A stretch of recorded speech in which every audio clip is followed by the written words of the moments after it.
Dragon SpaceX. Good news, our second side hatch leak check was successful.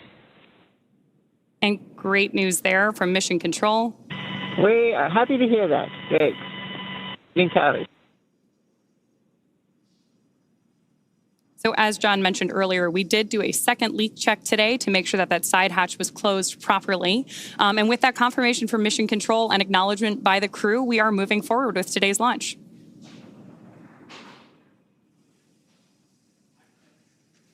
Obviously, Peggy has been through this once before successfully, and it is a first time for the other three crew members.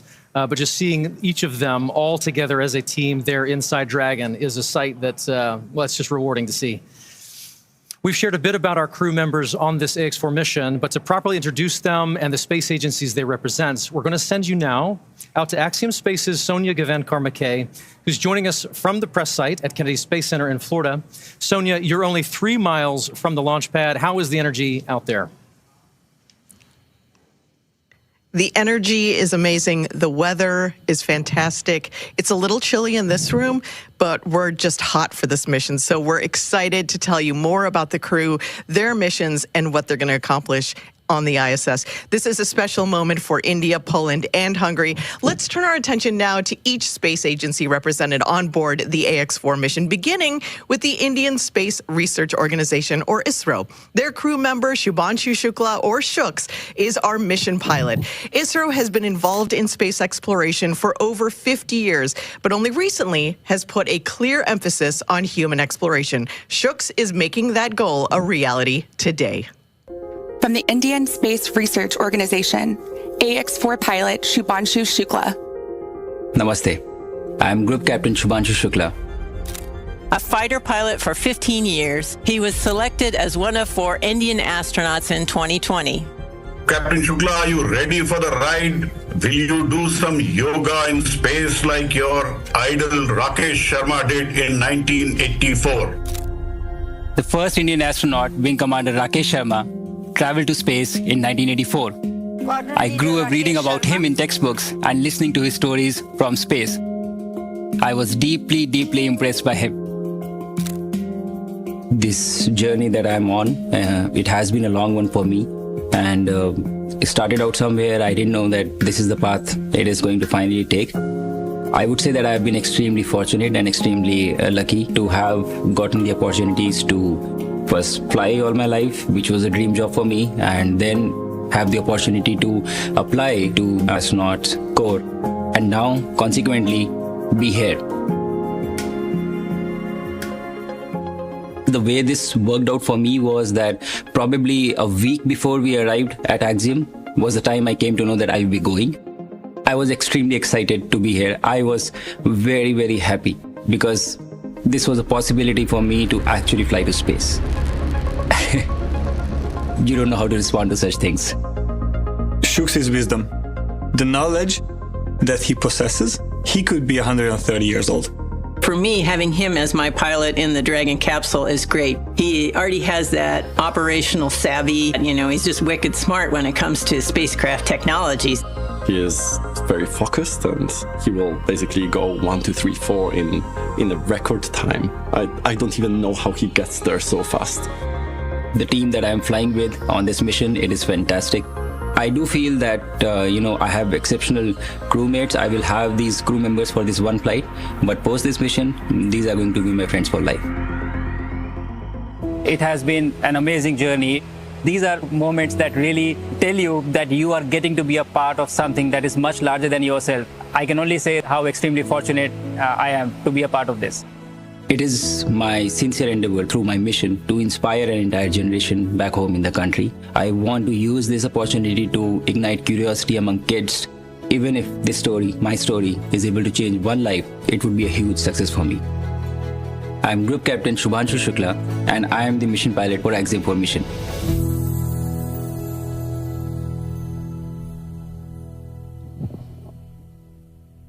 I'm joined now by Prasanth Balakrishnan Nair, a fellow Gaganyaan astronaut from ISRO. Papa has trained alongside Shooks for the past 10 months as the backup mission pilot. Papa, thanks for being here today, although I can't imagine where else you'd want to be. Yeah, exactly. Thanks, Sonia, for having me. Well, let's talk about Shooks a little bit. When was the first time you met, and what was that meeting like, and what was your impression of him? Oh, he's a fantastic guy. So we met a few years back. We are both fighter pilots and we are test pilots. So when we got selected for our own Gaganyaan program, that's when we met. And very few people know this. I am 9 years older to him. Oh, really? I look younger. You do. Yeah. See, I'm not, hair still hasn't come out. Yeah, but that's when we met. And Shooks has been a fantastic guy. In the last 10 months when we have been training here, it has been such a satisfying thing for me to be his wingman. Mm-hmm. Okay, as a fighter pilot lingo. Right. And he's got that drive and that focus in him on what he wants in life. Mm-hmm. Once he decides, like, for example, to be the first Indian to go to the International Space Station, right, he puts that over there, focuses on it, puts his entire resources and his mind into it, removes all other obstacles, and he's there right now. Well, and that's what he is. That's amazing and shows why he's in that pilot seat. Yeah. Tell me about the 10 months of training that you all went through. What was a point that stuck out to you? What was the overall experience like? The overall experience was, I didn't know whether it was work. It was more like, coming to one big picnic, and imagine you're doing space training. Yeah. And in that, when you can actually make it really cool, at the same time professional, that has been our experience. It's been really marvelous, training with Axiom, NASA, SpaceX, with the other countries, and Peggy. It's been fantastic. A legend. You get to train with a legend. Now, I have seen you do some of the training, but the food training, I think maybe was one of your favorites? Yeah, well, you can't, the army marches on its stomach, right? Yeah, and we astronauts also fly to space on our stomach only, yeah. The food was the fantastic part, and we went for this Knowles training, National Outdoor Leadership School in Baja. Where you really got to bond as a team. It was fantastic, because we realized it's in such situations when we are kayaking and the weather was down and when the resources are low and the only thing we have to back on is each other. It was fantastic to know each other really threadbare. And it was beautiful, because these are those moments when you train as a team that we come to know not just the strong points, but the limitations. Right. Because when going to space or doing such kind of activity, the most important thing is to know your teammates' weak point so that you can be there to support him. Right. Yeah. Wonderful. Thank you, Papa, for being here. Good luck to you. Good luck to India. Good luck to the entire ISRO agency. We're here now, finally. Good luck. No, definitely. Thank you for having me. And I want to, on behalf of Axiom and all, give a big shout out to my Prime Minister, my Chairman, my wife Lena, and my daughter Nandini, and my parents, and everyone back home. Thank you, everyone, and all my countrymen. Indeed. Jai Hind. Indeed. Thank you so much. Well, let's meet our next crew member. We'll take a closer look at Sławosz Uznański and the return to space flight for the nation of Poland. Sław is continuing and growing the partnership between Axiom Space and ESA. His scientific background and energetic spirit make him an incredible asset and truly engaging addition to this diverse crew. I think both mountains and sailing, my head gets clear. I'm focused on how to choose my path. How are you? Good, very good. Congratulations. Second peak, 6,000 meters. How does it feel? Good, perfect. How I see the world is out there for us to enjoy it. When we live, we try to understand, and actually this is a lifelong learning. Representing Poland, ESA Project Astronaut Sławosz Uznański-Wiśniewski. Sławosz Uznański-Wiśniewski. His name is a mouthful, so we quickly gave him the call sign Słav. He is an engineer from CERN. He is a project astronaut. He is a mountaineer. He is a sailor. And he is so good looking after that. Słav is surprised. He is a kind of guy whose country should be proud of. We are the European Organization for Research, known as CERN. What CERN does, CERN studies what the world is made of, colliding these particles and seeing what happens after and what are the smallest building blocks of nature. In my work as an engineer, I try to understand what happens around, how to build better systems, how to solve certain problems, and that's, I think, the way how I look at the world.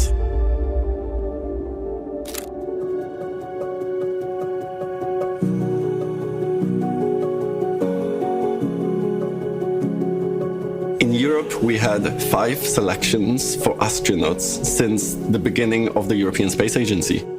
I followed some of the astronauts, for example, Luca Parmitano, when he was changing the cooling system of the AMS detector, the CERN design. I had no idea if it was going to happen during my life or not. I was a scientist, but I was always waiting for this possibility. And the opportunity came up in 2021 to apply, and then Poland chose to pursue a mission in 2023. That was that moment where the whole journey of me being an astronaut started. After 50 years since General Mirosław Hermaszewski's mission, the second Pole in space will be Sławosz Uznański. This mission to the International Space Station is demonstrating the capabilities, but it's also demonstrating the ambition that Poland wants to contribute at the global scale. Today, I represent Poland, but also I represent a generation of Polish people to be able to contribute to technology and science at the global level. Space is for everyone. I am Sławosz Uznański-Wiśniewski, ESA project astronaut from Poland.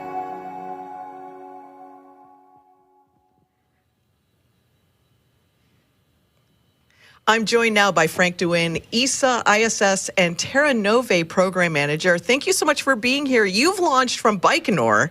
How's it feel to be just yards from the clock here at Kennedy? Well, it feels great, of course, to be back here. We have, of course, launched already a lot of ESA astronauts here on SpaceX Crew Dragon missions, and so it's always great to be back. Especially on a launch day, right? Especially on a launch date, yes, certainly. And this is your ESA's second time launching a project astronaut with Axiom Space. It's a new concept. What kind of lessons learned did you get from AX-3 the first time a project astronaut flew on an AX mission? Well, the lessons learned that we had, of course, is that these missions can be extremely successful for ESA and for our member states. We can do a lot of science on those missions, technology development. For example, during the mission here with Sławosz, we will have 13 Polish experiments that will be flying. It's not only about the science, it's also building industrial capability in our member states, gaining support for our exploration program. So these missions can be highly successful for ESA and for the member states that decides to implement them. And does it also grow the pool of astronauts in a unique way? What are you finding as the pool is growing?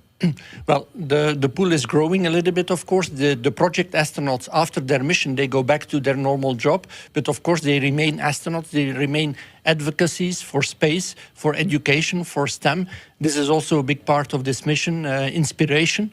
That we want to bring. If we want to fight climate change, for example, in the future, we need more and more engineers, we need more scientists, and this is needed for our society. So inspiration is also a very important part of this mission. So tell us a little bit about Sławosz. Why was he chosen? Why was he chosen for this mission? What do you think he's going to bring to the table during the mission and after? Well, Sławosz, in the first place, of course, is an excellent scientist. He has worked a lot in CERN as an engineer and a scientist, so he brings that aspect, of course, with him. He has a great personality. If you see pictures of Sławosz, he's always smiling. So that is also something that he can bring to a crew, but also to the European Astronaut Corps. And then again, in Poland, he's really a hero. He's really a star. And that's really great for the young kids that can look up to him and that can also invest their careers in science and in technology.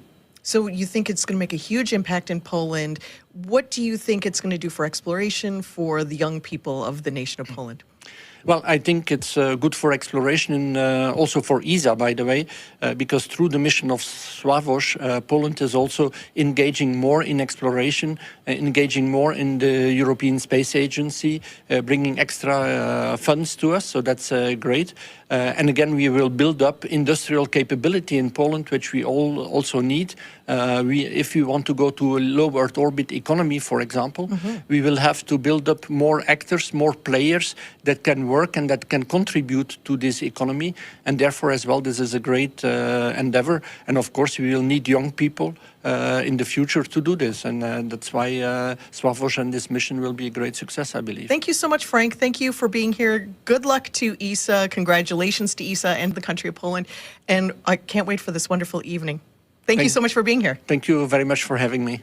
Well, let's move on to our next crew member. It's Tibor Kapu. It's an exciting time for his country and his mission, and I want to tell you a little bit about it. This Central European nation is among those who have more recently turned their attention to spaceflight, adopting a formal strategy to get a Hungarian into space for the first time since 1980. This is a return to space that's been 45 years in the making. This is Hunor astronaut Tibor Kapu.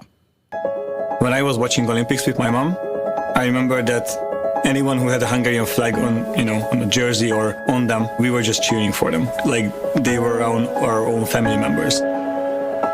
These are the guys who we are all proud of. Spaceflight, in my eyes, is something similar. Tibor, what I really admire about Tibor, he's an engineer also, but he has the enthusiasm that bonds our crew together. He is life. I describe him like that. He walks into a place, he walks into a room, and everything livens up. He's funny. He's the person that brings lightness to the team. He's an engineer like myself, so we have this in common, this connection. In addition to engineering skills, Tibor is a huge space buff. And if you are not motivated about spaceflight before you meet him, you will be a fan afterwards. It is actually coming from childhood.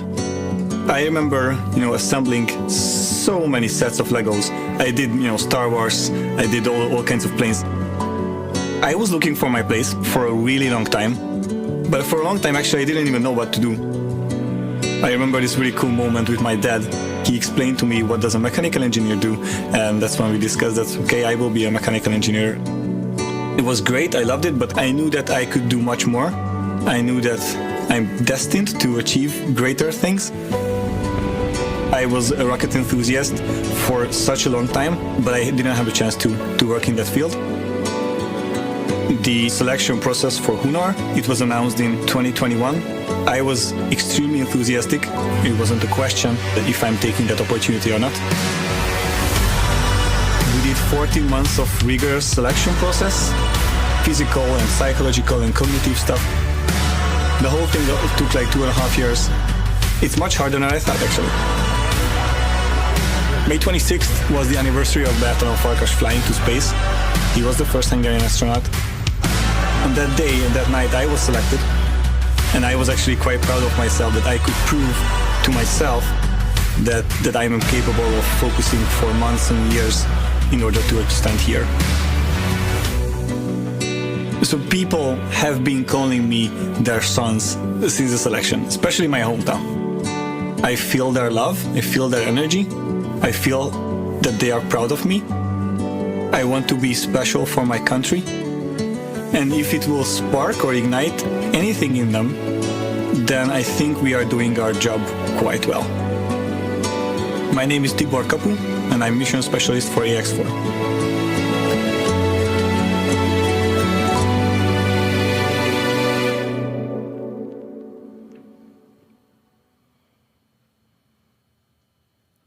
I'm joined now by Gyula Szirinyi, a fellow Hungarian astronaut who has been selected alongside Tibor in Hunor's first class of astronauts. Thank you so much for being here, Gyula. You and Tibor were selected around the same time. Tell us what that moment was like. Thank you. It's a great honor to be here. Well, it's a really interesting story because we had a really long selection process, and after the selection, we had 14 months of basic training in Hungary.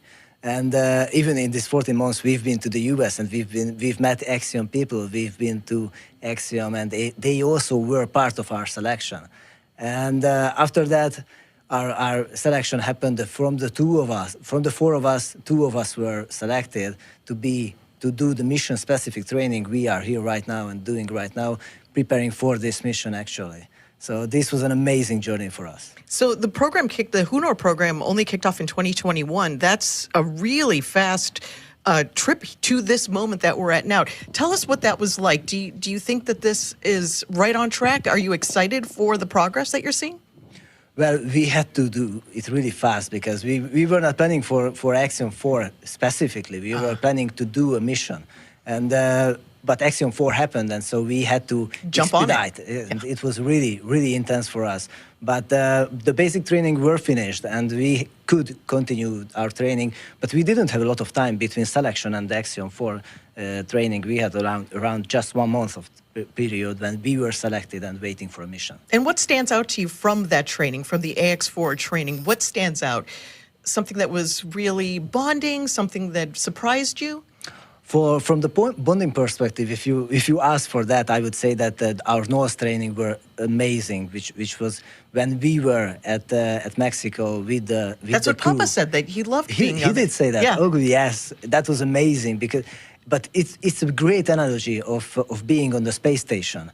You are not a very well comfortable position.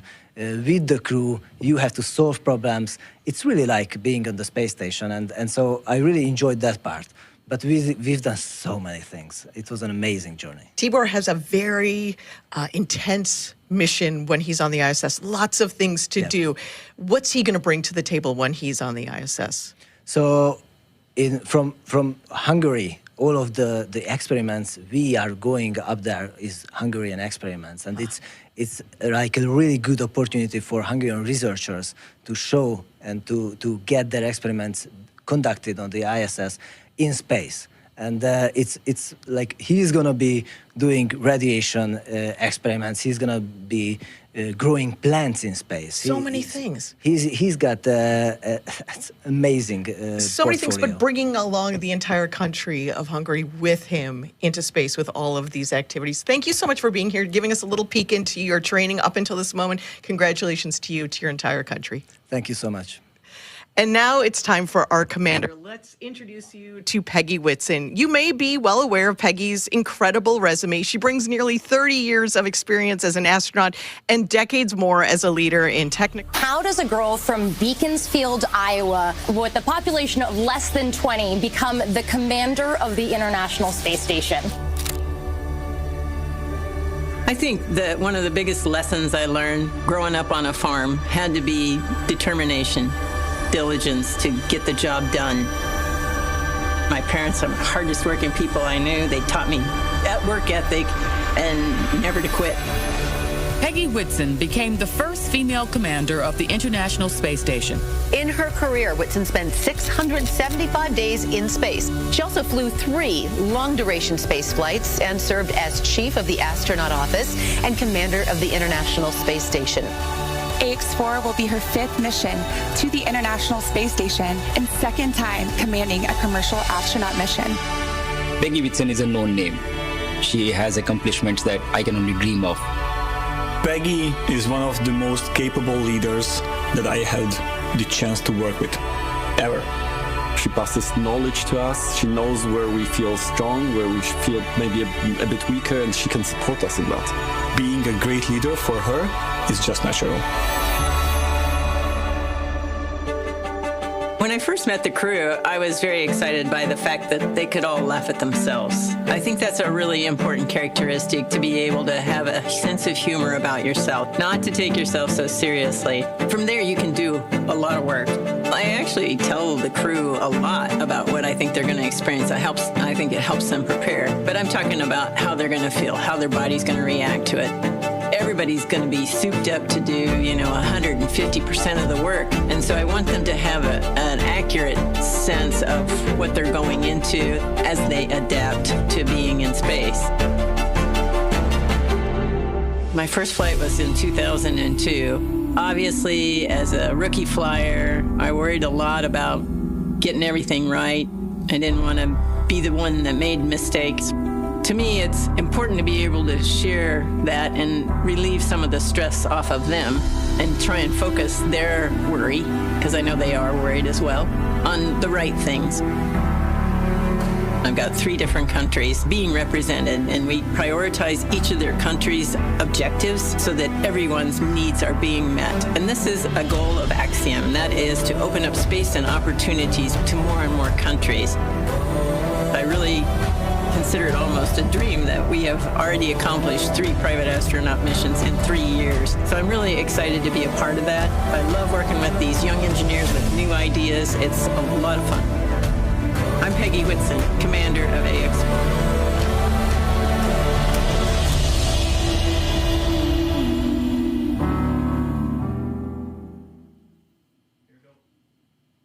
I'm joined now by Axiom Space's Chief Strategy Officer, Matt Ondler. Matt, thanks for being here. Where else would you be, though?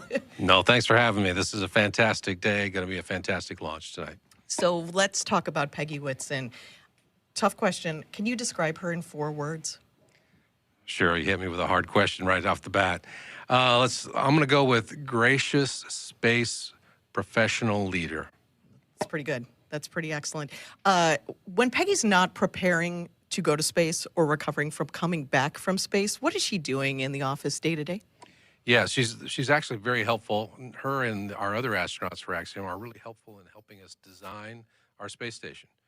And actually, she gets right back to it. After her last mission, it was only about a week, and I found her in the lab helping engineers. We were designing the payload rack, and those sort of insights from someone who's actually been there and had worked in microgravity are really, really important and valuable for our engineers. And I know just walking around the office, you feel like, oh, it's Peggy Whitson. And then she's working alongside you, and she's giving you great advice, showing you how to be a leader in every single moment. So it's really wonderful to have her, but also watch her on a mission on the ISS. What excites you about commercial space travel?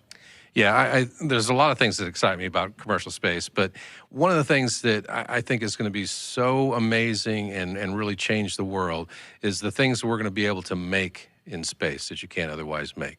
You know, we're flying over 60 experiments on this flight. A few of those are repeat, where we've flown this particular team on all 4 of our missions, and by leveraging microgravity and how it affects cancer tumor growth and stem cell growth, they're discovering novel treatments for cancer. And I think those sort of things are just one of many, many examples that are going to occur once we have a commercial space station up there. So this is our 4th mission. Wonderful to see all the growth from 1, 2, 3, and now 4. What are the opportunities for international partners, for foreign nations?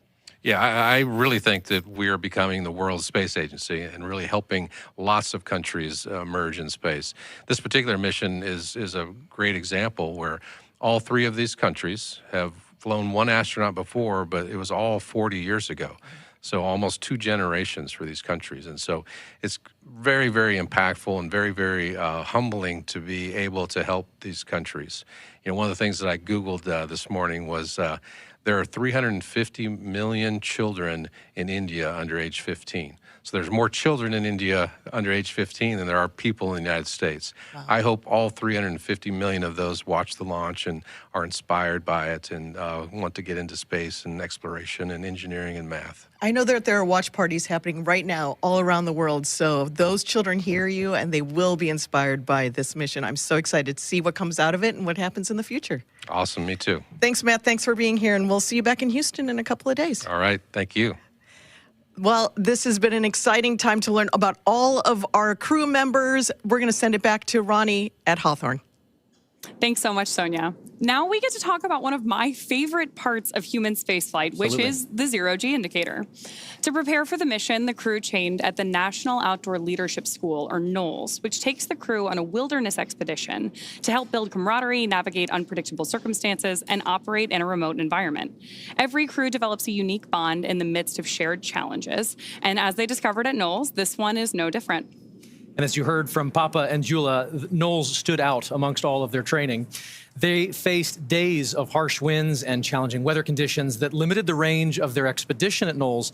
But afterwards, their instructor commented how extraordinarily this crew collectively exuded a sense of joy throughout. In spite of whatever came at them, they still maintained this attitude, overcoming each challenge with a smile and a willingness to lift each other up. So to celebrate their unique bond, the crew chose a baby swan as their zero-G indicator, which they've named Joy. And as luck would have it, we have our very own Joy, the baby swan, to serve as our microgravity indicator. And yeah, as luck has it, we have a full dose of gravity. Bummer for us. So, but we should keep it here just in case, safe and sound. In case any of that changes, we'll have our own gravity indicator. Let us know.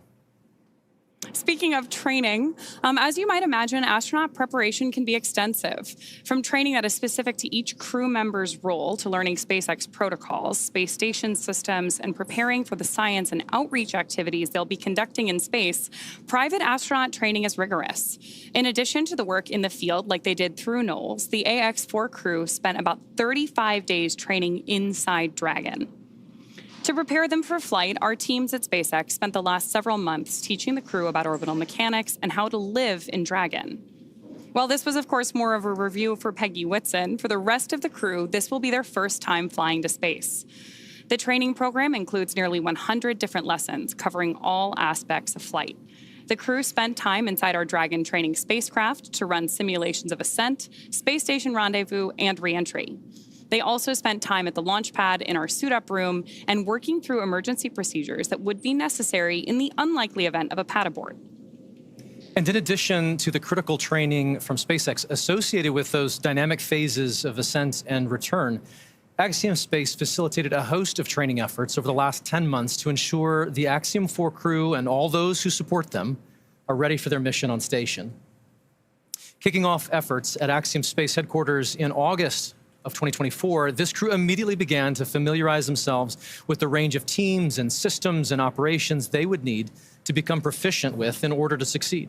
So from selecting the food they would eat and learning how to prepare it with the food warming and hydration systems on orbit, to understanding the tools and systems available to them throughout the station, learning every seemingly small detail is critical to ensure mission success. While in Building 9 at Johnson Space Center, the crews learned and rehearsed routine operations, medical procedures, emergency situations, and media outreach engagements. All of these lessons built up to full-scale simulations that were run in coordination with ground teams at Johnson and around the world. And as the name of the International Space Station suggests, specific modules are owned and operated by different nations. The crew traveled to Japan to learn the systems of the Japanese experiment module, also known as Kibo. With hands-on training that culminated in a round of testing, the crew became certified to use Kibo for their flight. The crew then traveled to Germany to earn their certification for the systems in the European module, known as Columbus. As an ESA project astronaut, Sławosz had additional trainings at the European Astronaut Center. And beyond the specific requirements of each space station module, the crew participated in a range of efforts that would not only bond them into a crew, but also ensure they were physically and mentally prepared for any scenario surrounding their space flight. This included, as we've mentioned, a week of training with the National Outdoor Leadership School, where the crew faced a week of kayaking against heavy winds, but it also featured a day in an altitude chamber to experience how their bodies react to different oxygen levels, and even a round in helicopter underwater escape training, among many others. And all of that is necessary to set the stage for the work they will be doing on the International Space Station. We are now at T-minus 1 hour, 7 minutes, and 50 seconds from liftoff of the Axiom-4 mission. As the countdown continues, let's take a closer look at the vehicles that will be taking the AX-4 crew to the International Space Station today. At the very top is our Dragon spacecraft. This is where the crew is currently sitting and will spend their 28-hour flight to the orbiting lab. With the capacity to carry up to 7 passengers, Dragon has proven to be quite a versatile spacecraft. SpaceX status update.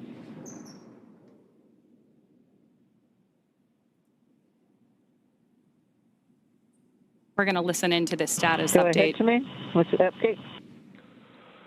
All right, Peggy, we are troubleshooting an issue with uploading the current wind conditions to the vehicle.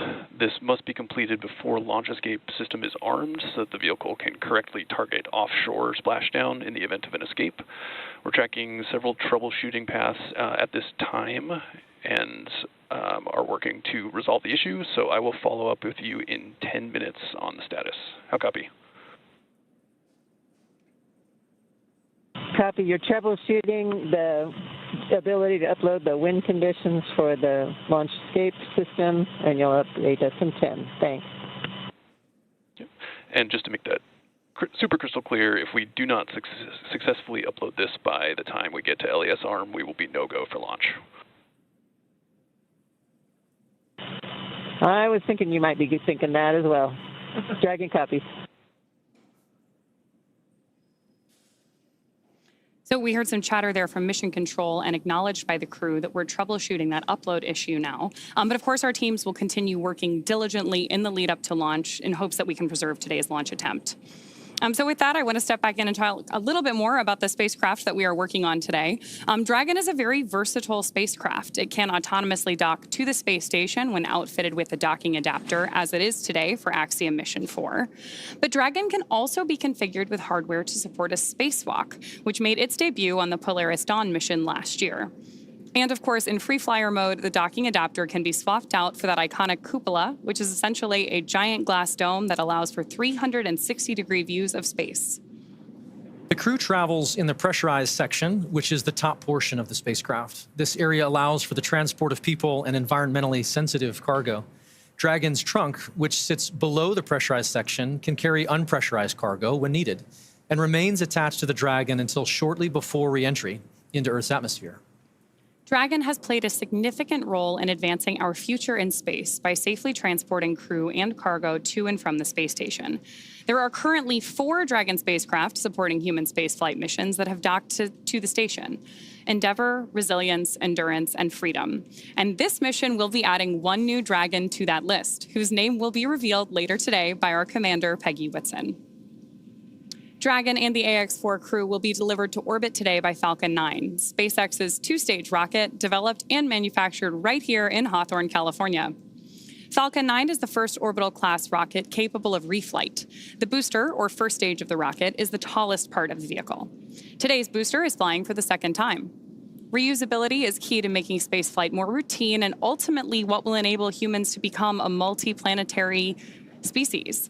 A total of 48 boosters have flown multiple missions, with the record for a single booster now standing at 28 missions.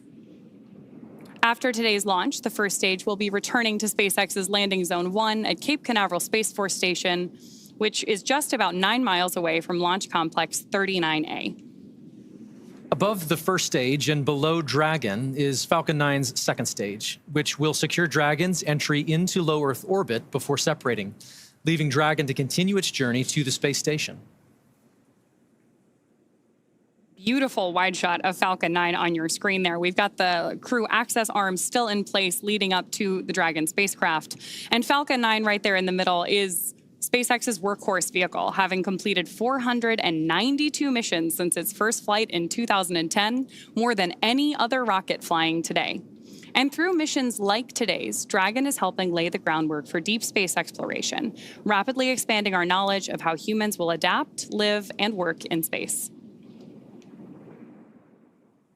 It's hard to believe that it's been 5 years since Dragon radically changed how humanity gets to space. After the space shuttle program ended in 2011, NASA astronauts primarily used the Russian Soyuz spacecraft to travel to and from the International Space Station. From 2011 to 2020, the Soyuz was the only human-capable launch vehicle available. In December 2010, Dragon became the first commercially built and operated spacecraft to be recovered successfully from orbit. This mission, known as COTS-1, was the first demonstration flight for NASA's Commercial Orbital Transportation Services, or COTS program. The purpose of COTS was to develop and demonstrate commercial sources for cargo resupply of the ISS. Fun fact, the Dragon that flew on that historic mission is currently hanging behind us in front of SpaceX Mission Control in Hawthorne.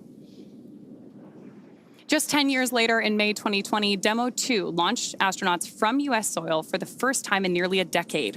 Demo 2 was Dragon's first human spaceflight mission. The spacecraft, named Endeavour, carried NASA astronauts Doug Hurley and Bob Behnken to the International Space Station in the first orbital human spaceflight launched from the United States since that final space shuttle mission in 2011, and it was the first ever operated by a commercial provider. Alongside the NASA missions, Dragon has also flown several private missions to orbit. In September 2021, on the Inspiration-4 mission, Dragon became the first private spacecraft to take an all-civilian crew to orbit. The following year, Dragon flew Axiom Mission 1, the first all-private astronaut mission to the ISS in collaboration with Axiom Space. The first of now 4 flights together with Axiom Space to take commercial crews from around the world to the International Space Station. Then in September of 2024, the Polaris Dawn mission delivered the first commercial spacewalk. And most recently in March, Dragon supported the From 2 and NASA Crew 10 missions. From that first crew mission in May 2020 all the way through today, Dragon has supported 17 human spaceflight missions and flown 66 crew members representing 17 countries. Overall, Dragon has flown 52 missions, carrying over 300,000 pounds of cargo to space. In the history of human spaceflight, fewer than 700 people have ever been to orbit. At SpaceX, we want to help create a future where not just hundreds of people, but thousands and ultimately millions of people can travel off Earth to live and work in space and on other planets. Each of those missions you just mentioned represent truly significant firsts that have helped shape this generation of human spaceflight. And at Axiom Space, we've had the opportunity to provide foundational firsts as well. Working with SpaceX and NASA on all 3 of our orbital spaceflight missions to date, to fully appreciate the progress being made together, it's worth noting that our 3 flights have helped provide greater access and set new precedents worldwide for private astronaut missions aboard the International Space Station, all within the last 4 years. And I'd love to take a quick look back at just a few of these with you now. On April 8th, 2022, just over 3 years ago, Axiom Mission 1 launched aboard Dragon Endeavour on a mission that would span 17 days on orbit, with 15 days of those on board the International Space Station. Led by Commander Michael Lopez Alegria, the crew facilitated 26 research payloads and participated in over 30 STEAM events. Beyond the onboard science efforts, this mission was a pivotal moment for the community at large, serving as a proof of concept for how private operations could be conducted on the orbiting lab in conjunction with the expedition crews living aboard the International Space Station. This was the next step in human spaceflight collaboration. So this was followed up a little over a year later by Axiom Mission 2, which launched aboard Dragon Freedom. For awareness, we're cycling the orbit tank isolation valves to equalize low flow pressure. Dragon copy. Pausing there for that update.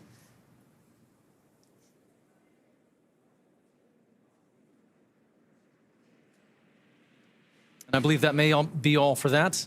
I'll pick up where we were. So Commander Peggy Whitson led American John Schaffner and 2 Saudi Arabian national astronauts, Ali Al-Qarni and Rayana Barnawi, on a 10-day mission outside our atmosphere with over 8 days aboard the orbiting laboratory. And over the course of their 126 orbits, they conducted 26 research efforts and participated in 20 STEAM events. This became the first private mission with government-sponsored astronauts. And last year, in January of 2024, we conducted Axiom Mission 3, which saw Commander Michael Lopez Alegria once again lead a crew to the station. This was our longest flight to date at over 21 days, covering 346 orbits. The crew spent over 18 days on station and worked with 54 payloads, conducted 28 STEAM engagements. Flying once again on Dragon Freedom, this was the first all-European astronaut mission to the International Space Station. And here we are today. With Axiom Mission 4, we add a projected 14 more days of operational flight heritage and make possible an additional 60 research payloads. Each of these flights builds on the one that came before it, certainly, but it also is meant to open up access to low Earth orbit just a little bit more, providing opportunities for more nations and organizations than ever before to participate in human spaceflight. It's the fact that now 11 nations have been represented across our flights that speaks to the success of missions like these. We visited with the crew of AX-4 to get their thoughts on what our collective future in space looks like.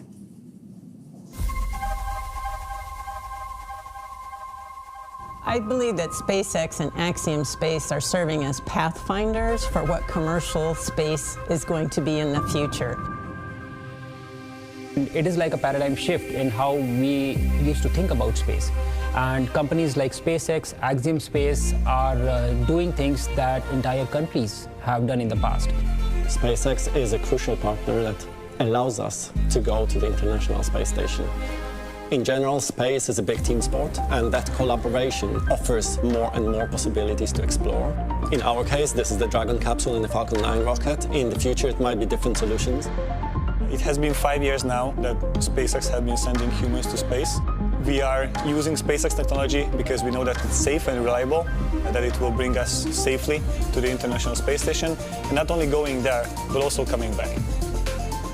The end goal for Axiom is to have that mission and presence in low Earth orbit that will enable scientific research, technology demonstrations, and expand what we are doing in space. These precursor missions, like the Axiom-4 mission, are just the tip of the iceberg for expanding in low Earth orbit and way beyond even. Like we say, that space has space for everyone, and this is what it means. And I think that is the essence of spaceflight. I love Peggy's comment there that this is really just the tip of the iceberg. Absolutely. The International Space Station may not last forever, but there's a lot in the works today to enable even more research and more capabilities off-planet. Of course. And so for Axiom Space, missions like AX4, as we've said, not only create opportunities for our customers to accomplish their goals in microgravity, but they are also invaluable in developing our teams and our systems for our own future Axiom Station. When the time comes and the International Space Station reaches the end of its operational life. Dragon SpaceX for awareness, we are continuing troubleshooting on the wind file upload. It has not been resolved yet. Troubleshooting is continuing. To follow up on that comment we had earlier. Dragon copies, continuing troubleshooting. We are going to keep working this issue in the lead up to launch. So as I was saying, when the time comes and the International Space Station reaches the end of its operational life, SpaceX will help deorbit the orbiting lab. NASA awarded SpaceX a contract to develop the US Deorbit Vehicle, or USDV, a modified Dragon designed to guide the station through a controlled reentry into the Earth's atmosphere to ensure that upon reentry, the station comes down in the intended location and does it safely. But before that happens, there are plans in place where Axiom Space will utilize the remaining operational lifetime of the International Space Station to facilitate a transition to our own commercially owned and operated station. Selected by NASA in 2020, Axiom Space is the only commercial company to attach its privately developed modules to the International Space Station. And here's what this transitional timeline looks like at this point. Our first step will be to attach a module to the station that we call the Payload Power Thermal Module, or PPTM. This module is designed to receive any critical hardware, payloads, or tools from the ISS that the international community may want to continue to utilize. Then that will undock, detaching from the space station and rendezvous with our second module, known as Habitat Module 1. Together, these two modules can support 4 crew members and enable a host of manufacturing and research efforts in microgravity. From there, the station will continue to build out over the following years until we have built out an entire Axiom station as you see it there, with a second habitation module, an airlock, the open windows down below, the Earth Observatory, and the research and manufacturing lab. All of this, once fully assembled, allows Axiom Station to enable customers to forge their own future in low Earth orbit. Speaking of our future in low Earth orbit, let's get a status update from John I about today's mission. Well, Ronnie, we're just inside T-minus 53 minutes. We're continuing to count down. Obviously, the thing we're waiting to hear from over the countdown net is the troubleshooting going on with the wind upload of data to the Dragon spacecraft. We heard just a couple of minutes ago, they're still working on it.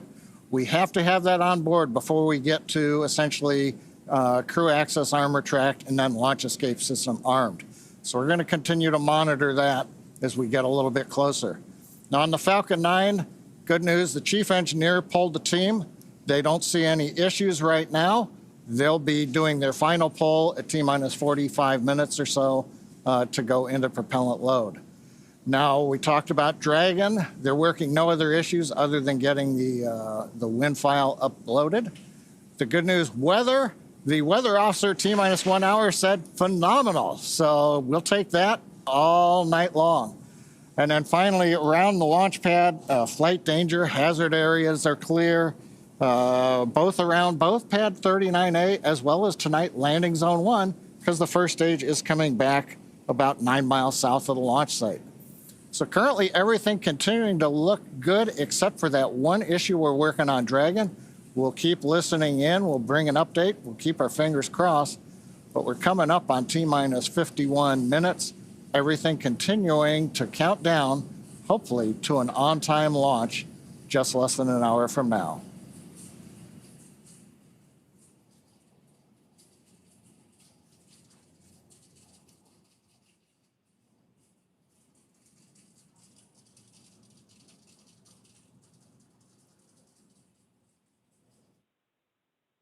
Attention Falcon launch operators. The propellant load and launch go-no-go pole is open in step 11.87 of 1.160.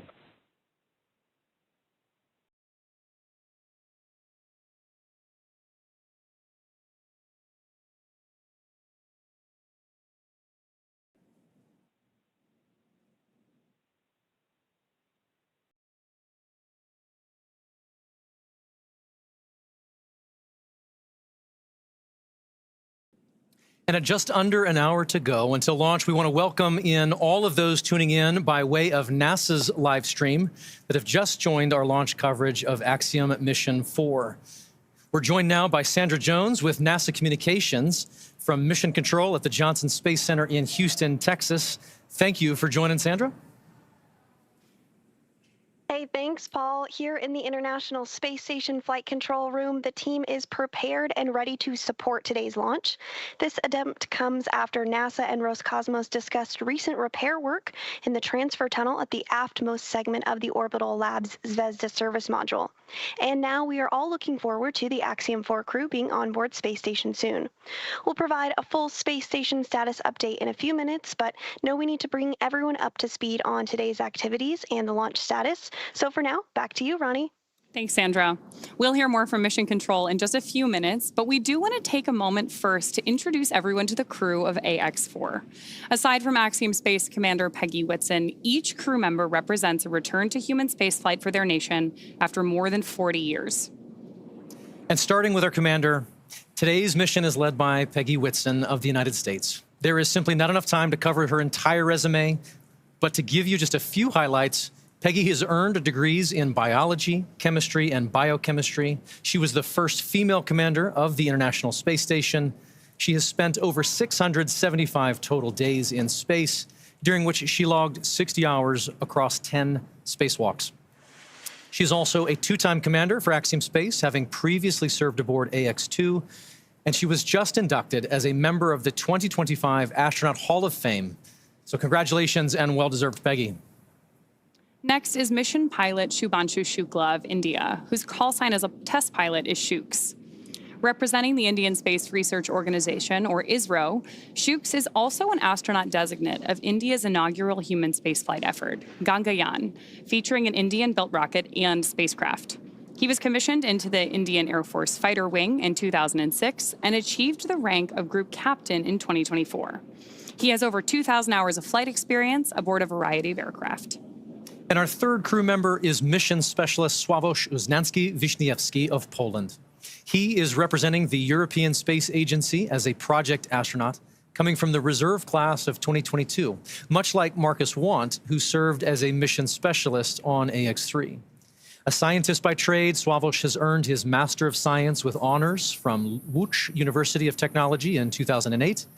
He holds a second Master of Science and a graduate engineering diploma as well. He also spent 2 years as the engineer in charge of the world-famous Large Hadron Collider in Switzerland, beginning in 2018. And rounding out this crew is mission specialist Tibor Kapu of Hungary, who represents the Hungarian to Orbit Astronaut Program, or Hunor. He graduated from the Budapest University of Technology and Economics, earning a degree in mechanical engineering, followed by a master's degree specializing in polymer technology. In 2023, Tibor emerged as one of 4 Hungarians selected from a pool of 247 candidates for the Hunor astronaut program. And together, they are the crew of AX-4, Axiom Space's 4th private astronaut mission to the International Space Station. Today's flight represents the return to spaceflight for 3 nations, but it also highlights the growing opportunities for nations and entities around the world to conduct meaningful work in low Earth orbit. And right now, as you see there, Peggy, Shooks, Sławosz, and Tibor sit inside Dragon. There are colleagues and students and space enthusiasts the world over gathering to cheer them on here at the start of their mission. And so we'd love to share just a few live streams that we're getting from launch parties in India and Poland. And here we are. First is a wonderful shot of a school in India. These are the students and teachers at the Naberam Hansre English School in Jamshedpur, India, gathering together to watch Shubhanshu lift off. How exciting. Now we have great views from Poland. Crowds are beginning to gather here, including children from Polish schools, to witness Sławosz's launch on the planetarium's dome. The event was organized by the Ministry of Economic Development and Technology, the Polish Space Agency, and the European Space Agency. I love seeing these views from around the world. It's truly incredible. The Yes, joy, the super excitement exciting. Dragon SpaceX, around the world. you have a go for Section 5, and when ready, report go for launch. For awareness, we are still troubleshooting the wind upload file. I will have a few more words for you after you confirm your go for launch. Wilco, in work, Section 5.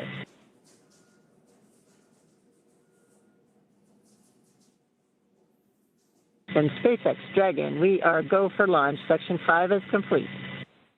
Copy, Section 5 complete. All right, for awareness on timeline, we have to have the launch escape system armed by T-minus 37 minutes. So we are going to take this as far as we can. What I'll need from you guys is a very fast turn on the commanding for launch escape arm, provided we get to that point. I'll copy. Copy. Understand LAS has to be armed by no later than T-minus 37 minutes, and we will be prepared. Copy that.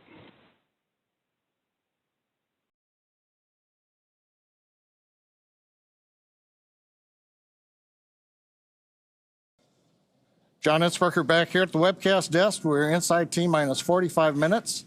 Right now, we just heard from the Dragon team. They can take it down to about T-minus 37 This is minutes. the launch director on the countdown net. The poll is complete, and the team is ready for crew access arm retract and propellant load and launch, pending resolution of the winds upload issue.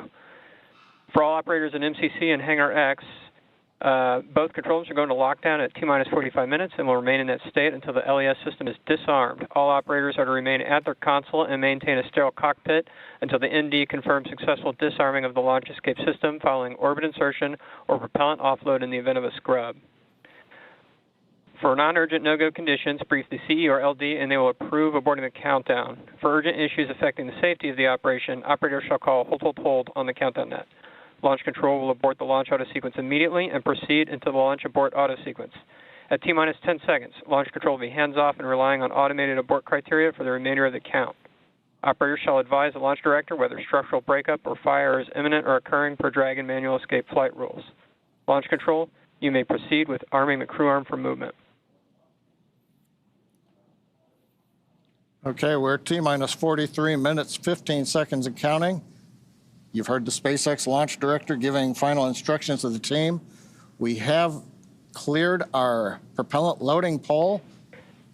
Crew access arm retraction has started. And now we've heard, and you can see on the screen, crew access arm is pulling away from the Dragon spacecraft. This is going to take about a minute, minute and a half to retract all the way. Then we'll get confirmation it is in the launch position.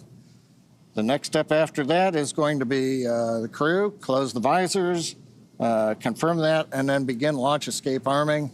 As we mentioned, we want to get launch escape arming finished by about T-minus 37 minutes, which means we've got about 5 minutes to finish troubleshooting the wind upload to the Dragon vehicle. Now, currently on Falcon 9, all conditions are go on the launch vehicle. That was the poll that we, and the instructions we heard from the launch director. Dragon's working its one issue. Weather looks good. Range is ready to support. Crew access arm retraction complete. All right, that is the confirmation. The arm is back in the launch position. Next, they'll give the crew the command to go ahead and close and lock their visors.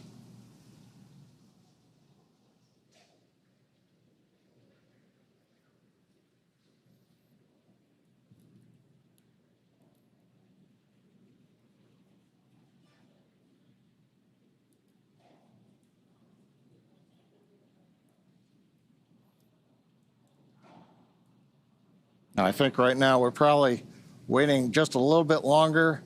We want to give the Dragon team as much time as they can have before we move into the sequence where we then have the crew arm the launch escape system. Now, if we do get through this and we solve the upload issue, at T-minus 35 minutes, we will begin propellant load. Once we do that, then there's no chance to hold the clock. We would have to complete the countdown and launch on time, or as we have mentioned during the webcast, we do have another opportunity tomorrow about 24 hours from now. We're inside 41 minutes, continuing to troubleshoot the problem.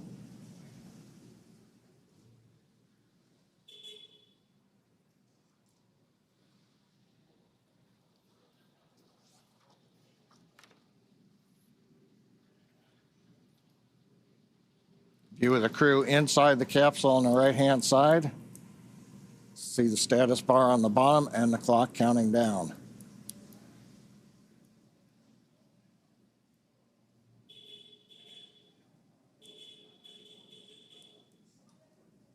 Now, if we get to go, we'll hear then the commands to begin the launch escape system arming. The crew will confirm about a minute later that they're armed. And that'd complete the major events before propellant load would begin at T-minus 35 minutes.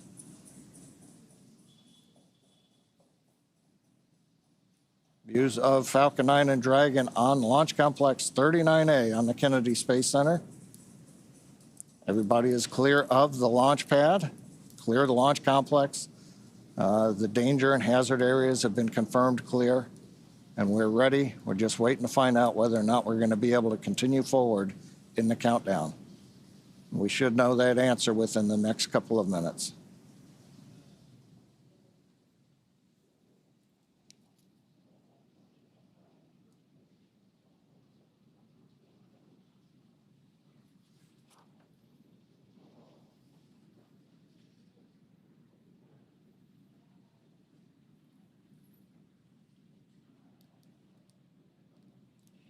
Now, if need be, if we do have to hold the countdown, that would be a scrub for the night.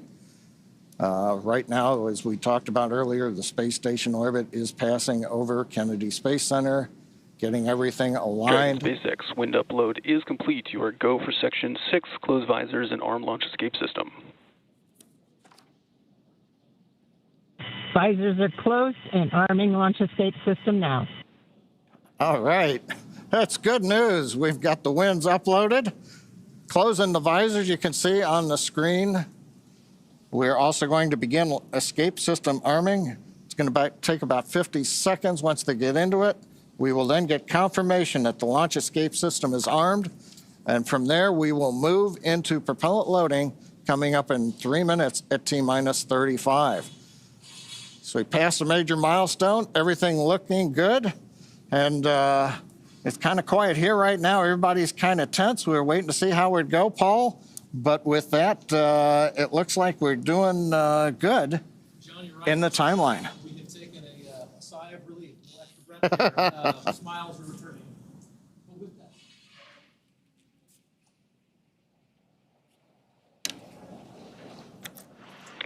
Launch escape system is verified armed.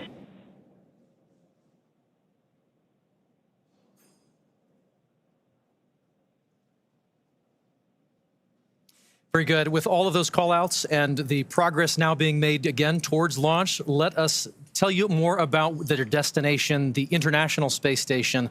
And with that, we'll send you to NASA's Johnson Space Center and Sandra Jones for all things tracking about the mission. For the start of propellant load.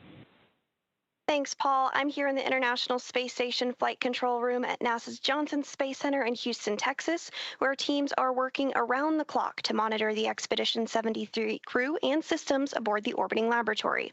Today, this team is ensuring that the station is ready to receive Dragon and the Axiom-4 crew.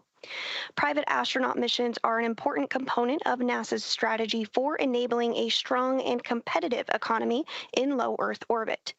Unique to Axiom-4, NASA is collaborating with the Indian Space Research Organization, or ISRO, on 5 joint science investigations and 2 on-orbit STEM demonstrations, which help showcase the strength of international collaboration and the shared commitment to expanding access to space. As the International Space Station nears the end of its operational life, NASA plans to transition to a new model featuring commercial space stations to maintain its leadership in microgravity research and ensure a sustainable access to low Earth orbit for the benefit of humanity. So let's take a moment now to learn more about the International Space Station and NASA's commercial future in low Earth orbit. For more than 25 years, NASA has used the International Space Station to advance the nation's scientific and exploration goals, completing research not possible on Earth. With international partners, the orbiting laboratory has supported more than 4,000 science investigations and served as a test bed for technology demonstrations and human research to better explore the Moon, Mars, and beyond. Through NASA's investment, the United States is operating multiple commercial cargo and crew transportation spacecraft and now is developing fully commercial space stations for low Earth orbit. With transportation and destinations, NASA's efforts are opening opportunities for private industry to use space for new markets that could benefit from microgravity. The International Space Station is the blueprint for international partnerships and commercial opportunities in space. As NASA looks to buy services from private industry, the agency looks to the future, exploring the secrets of the universe for the benefit of all.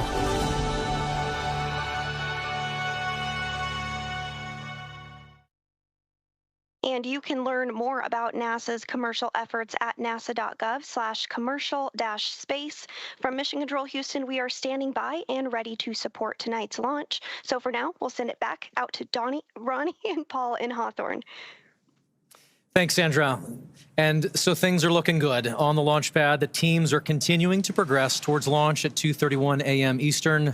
We'd love to take a minute and just take a look back at what's happened already this evening to get us to this point in the countdown. So for context, we want to say this crew has been living in an isolated quarantine bubble for the last 4 weeks, having reported to quarantine on May 25th. In that time, they have shifted their sleep regimen to adjust their circadian rhythm to match those on board the International Space Station. And over the last few days, they have finessed that further to be ready for today. In fact, their wake-up call was set to 6:30 p.m. earlier yesterday, I should say, depending on where you are. But then about 4.5 hours prior to the scheduled launch time, the Axiom Space ground operations team drove the X-4 crew to Kennedy Space Center, where they shared a brief moment with loved ones before officially being handed over to SpaceX for today's launch. This handover event has taken on quite a few forms over the years, but there's always something truly special about creating a moment, even just for a few minutes, in the midst of all of this operational choreography, to pause and share a moment with loved ones. And there you see the team did just that in front of the VAB before getting into the Teslas and riding out to the Falcon Support Building to be ready for launch today. Absolutely. After that T-4 hour briefing, the SpaceX team helped the crew suit up at our Falcon Support Building. You got a video on your screen that was recorded earlier today of the crew stepping out in their suits and waving to everybody there for the first time before getting in our 2 Teslas to caravan over to Launch Complex 39A. They do ride in pairs over to 39A, often accompanied by members of our launch closeout team, who you see there as the crew celebrates that they are on their way over to launch. Once they reached the tower, they ascended up to the Dragon spacecraft and were able to make one last phone call before signing the White Room wall. Here you see the crew walking across the crew access arm,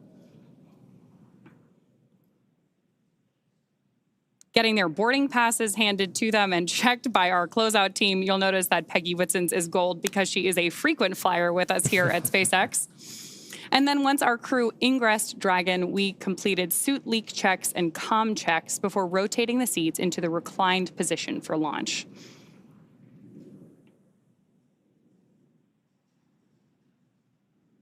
Love these videos of them up in the White Room there. You can see those signatures on the wall behind them, hugging the closeout team before ingressing the capsule. Then from there, that is the same team that closes the hatch and seals everything in the preparation for launch. Right now, we are still waiting on those final weather checks coming up, but prop load has begun. So all of that brought us through the confirmations we've been listening to, the check-ins, confirming that the crew arm is stowed, and of course, as we were listening so intently for earlier today, that our launch escape system is armed. With that, we are just over 31 minutes away from today's liftoff. Incredible. That White Room is got a lot of history in it already. And lots more to come, which is really exciting. Yes, we are just adding another chapter to this storied location. That 39A has got so much history already. So, of course, everything about today is really timelined down to the minute. As we were talking about earlier today, the crew wake up all the way through launch. We have this kind of precise choreography that is key to our launch site execution. Each of the calls we're hearing, the visual cues that we're seeing, and that we're acknowledging to you who are joining us from around the world, serve as critical synchronization. Stage 1, cryohelium loading. There's confirmation there that we're loading the cryohelium on board stage 1 of Falcon 9. And each of these milestones are critical synchronization points for both the ground and crew teams. As they say, slow is smooth and smooth is fast. It's hard to believe that it's been 5 years since Dragon radically changed how humanity gets to space. After the space shuttle program ended in 2011, NASA astronauts primarily used the Russian Soyuz spacecraft for travel to the International Space Station. Until 2020, Dragon was the Russian Soyuz spacecraft was the only human-capable launch vehicle available. Meanwhile, SpaceX's Dragon was being developed, and then in 2010, it became the first commercial spacecraft to be recovered from orbit. In fact, just for fun, because it's cool to know, the Dragon that flew on that first commercial mission is actually the one hanging behind us here in front of Mission Control in Hawthorne. Since then, Dragon has supported 17 human spaceflight missions and flown 66 crew members representing 17 countries. Overall, Dragon has flown 52 missions, carrying over 1,000 experiments and over 300,000 pounds of cargo to space. And each of those missions represents a host of firsts that have helped shape this generation of spaceflight. To fully appreciate the progress being made together with SpaceX and NASA, it's worth noting that Axiom Space's 3 missions to date have helped provide greater access for nations and researchers, setting new precedents for private astronaut efforts aboard the International Space Station. And AX-4 adds to that growing flight heritage. After a successful liftoff and orbital insertion, the AX-4 crew are set to rendezvous and dock with the International Space Station tomorrow. They'll spend approximately 14 days aboard the orbiting laboratory, bringing the occupancy count up to 11. And over the last 10 months, this crew has been working with instructors to learn every system they will be working with on station. They have studied and practiced every experiment, reviewed and rehearsed every event, all to maximize that time in space. Collectively, this crew is undertaking the largest quantity of research efforts of any Axiom space mission to date, with over 60 research activities on their timeline, representing 31 different countries. Missions like these continue to expand what is possible and set the stage for even greater opportunities to come. Then, at the conclusion of their time on station, the crew will participate in a closing farewell ceremony and begin their preparations for the journey back to Earth. As we've mentioned a couple of times, that'll be about 14 days from today.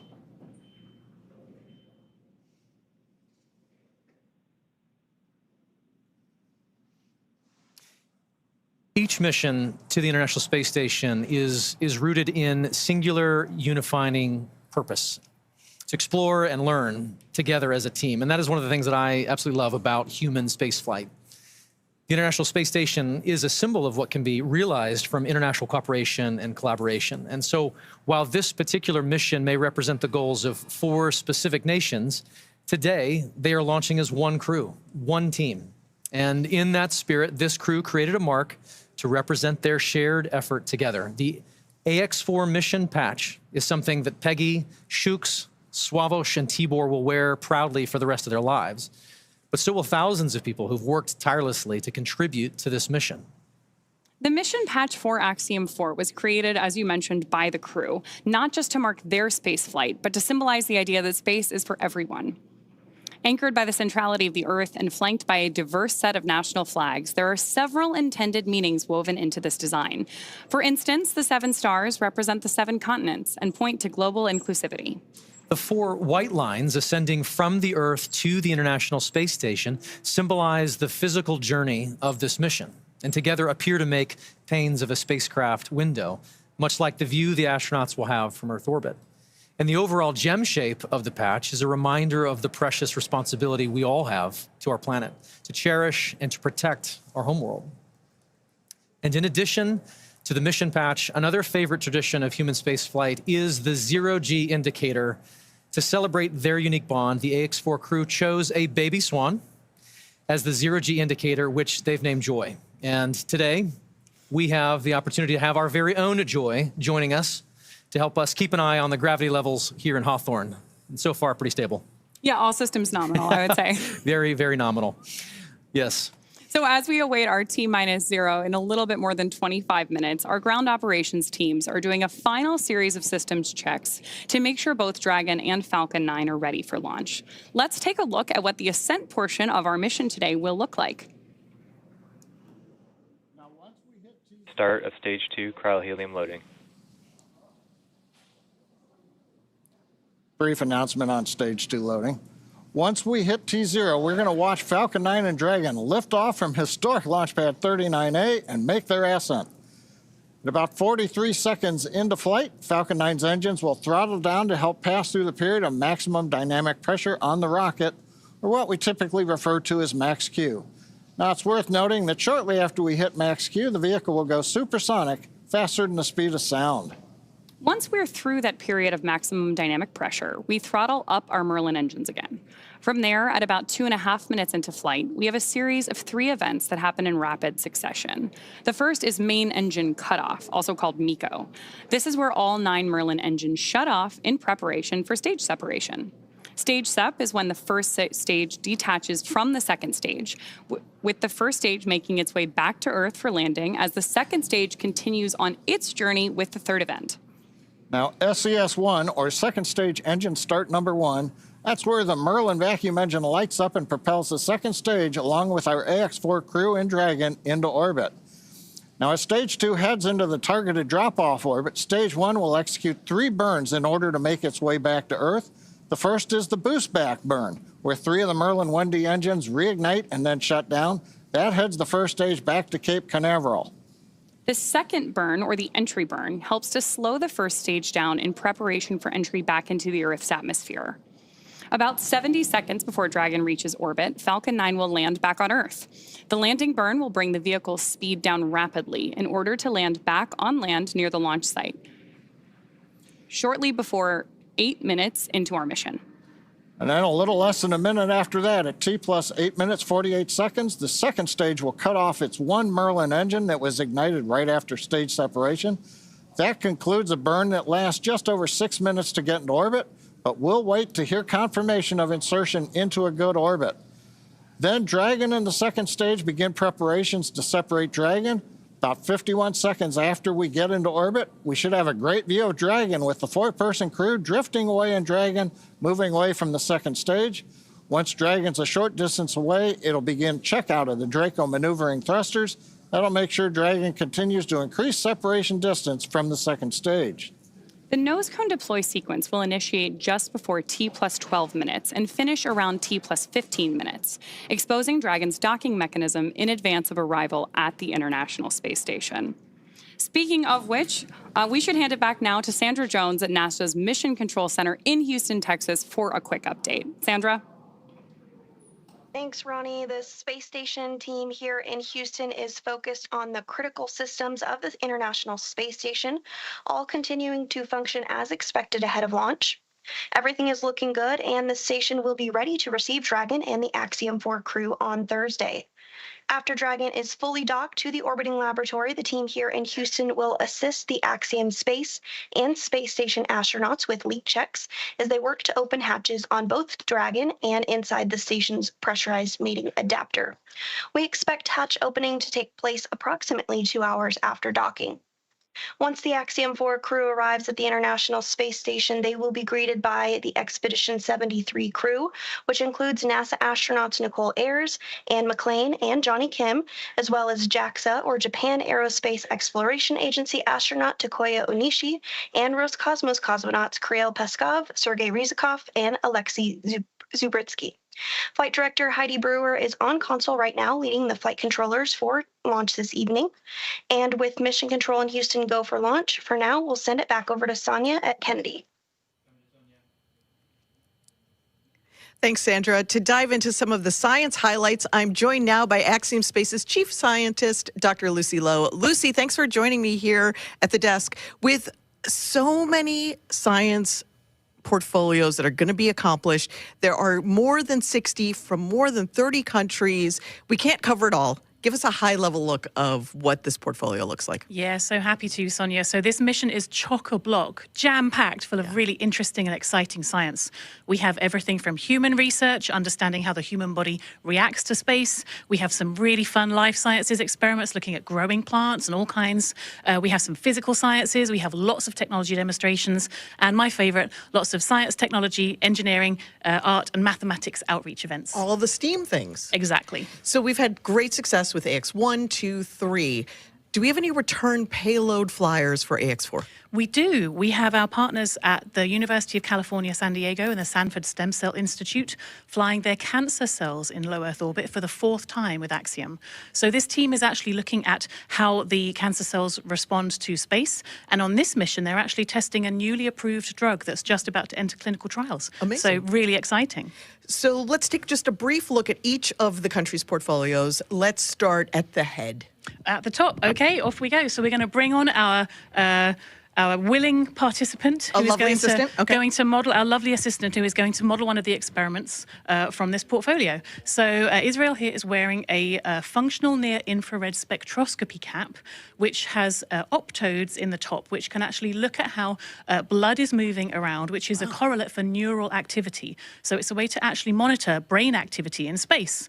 And what the team is doing is looking at these signals and how they're going to collect the data.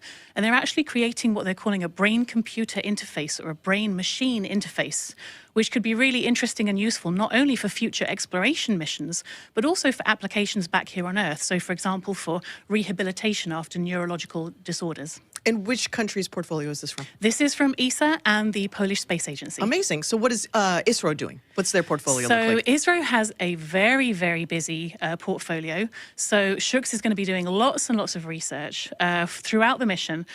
So their team is going to be looking at cyanobacteria and microalgae, and they're going to be looking at how these could be used for food or for fuel or for potentially even life support systems on orbit in future. The team is also looking at muscle cells. They're seeing how muscle cells respond to access to microgravity. So when the human goes into space and there are changes, physiological changes that happen very quickly that can impact the muscle cells. And so the team is going to be looking at some of these changes to muscle cells in space and then applying that understanding not only to developing countermeasures for future crew, but also to take that learning and then understand more about diseases that might affect muscle wasting back here on Earth. I wish that this was on so we could see if anything was lighting up with Israel. Thank you so much for helping with this. I'm going to turn this way and I'm going to get the Dyros B project. Israel, thanks for joining us here, showing off the headset there. This is fascinating. While I manipulate this, like they're going to do in space, which basically makes me an astronaut, I'm going to also hum Bach. You should do. So this is a project from Hunor, flying this research. And this is actually looking at fluid dynamics in space. So we've put this tape on for artistic purposes. Tibor will not have this disco tape on orbit. But in space, what is going to happen is this will be surrounded by a ball of water that's going to have microparticles embedded in it. And as a video is recording and he's turning the handle... To music. To music, exactly. The tempo at which he's turning the handle is going to increase, not too much. as he's listening to bark. So he's going to know exactly how fast to turn the handle. And so the insight from research like this is going to help us understand some of the fluid dynamics around large bodies such as Saturn in our own solar system. So it's not just for fun. It's We're not gonna just learn for fun, things. it's all very important. If there is a researcher who's watching now and says, I've got research that I want to get into low Earth orbit, how do they do that? They come talk to us. Go onto the website, get in touch, and we'd love to fly more research like this and do more cool science in space. Such cool science. Thank you so much, Lucy, for making it just understandable for the general public. And we can't wait to see how it all plays out over the next couple of weeks. Thank you. Thanks, Lucy. And, you know, the X4 mission is very exciting, and the families and friends want to be here, but some of them couldn't. So we want to share with you now just a little taste of the friends and family who are cheering on the entire AX4 crew. Peggy, Shooks, Swa, and Tibor. A great group of teammates who are doing great things for their countries. And here are the folks who have been supporting them all along the way.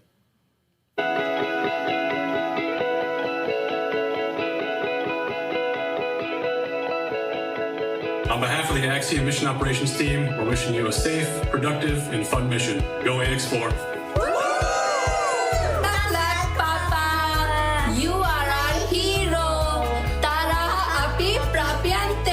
Cześć Sławosz, kochany synu, jesteśmy z ciebie bardzo dumni. Kisfiam, büszkék vagyunk rád. Várunk vissza. Nagyon szeretünk. Hi Shooks, we are super excited about your visit to space. Come back triumphant. We'll all be cheering for you the whole while that you're there. Good luck from Iowa. We love you, Aunt Peggy. Your flight is our future.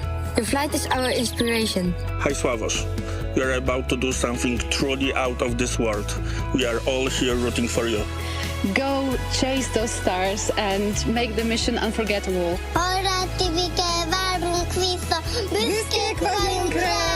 Hey Shooks! Wishing you all the strength, courage and wonder as you embark on this extraordinary mission beyond our world. Szia, Tibike! Sok sikert kívánunk a küldetéshez, várunk haza! Nyugi, nem lesz semmi zűr, irány az űr! Hi Sławosz, we are so proud of you. Seeing you make your dreams come true is just amazing. Enjoy the adventure. Earth is waiting for you. Going is go! Going is go! Hi Shooks, wishing you a safe and inspiring journey beyond the stars. You make us proud. The sky is no longer the limit. We are incredibly proud of you. Go to space. Have fun. Make history. Come back safely. We are waiting for you. Hey Shooks, you're going to be doing just great in space. Rock on, man. Rock on. Go Axiom-4! Go AX4! Greetings from India. Wishing you all the very best. To the crew, Godspeed, and spend as much time as possible to look out of the window. Have a fun time, guys.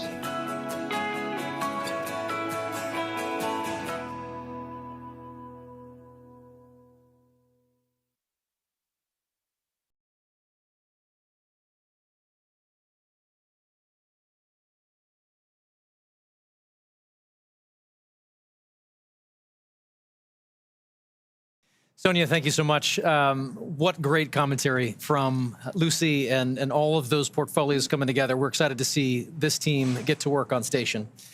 And as we know, spaceflight has a rich history of traditions. We've spoken of about a few, from the zero-G indicator to others. We started this next tradition for AX2, and we're excited to continue that today. It's a special thing to be named as a commander to anything, but being the commander of a four-person crew that has completed months of training and is about to defy gravity and set sail for the International Space Station, it's truly out of this world. Peggy has some thoughts she wanted to share here in this moment, just a few short minutes from launch. And here's Peggy.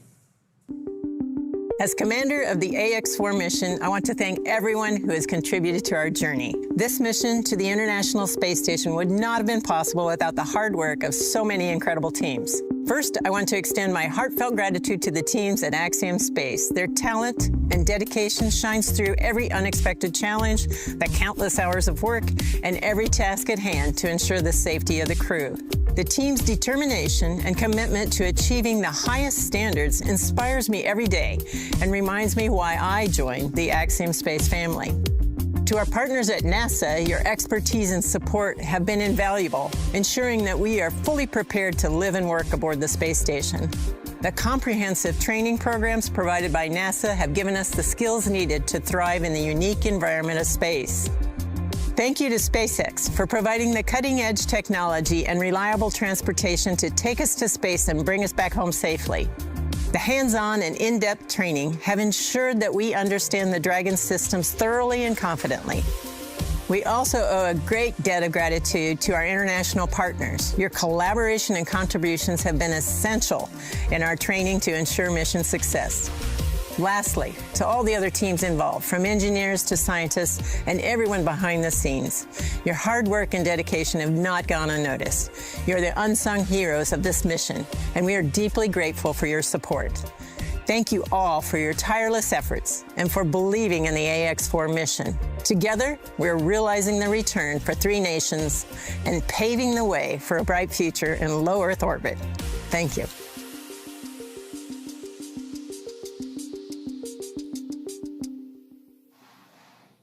Awesome words from our commander there. And of course, with that, we are just under T-minus 11 minutes until our liftoff at 2:31 a.m. Eastern today from Launch Complex 39A at Kennedy Space Center.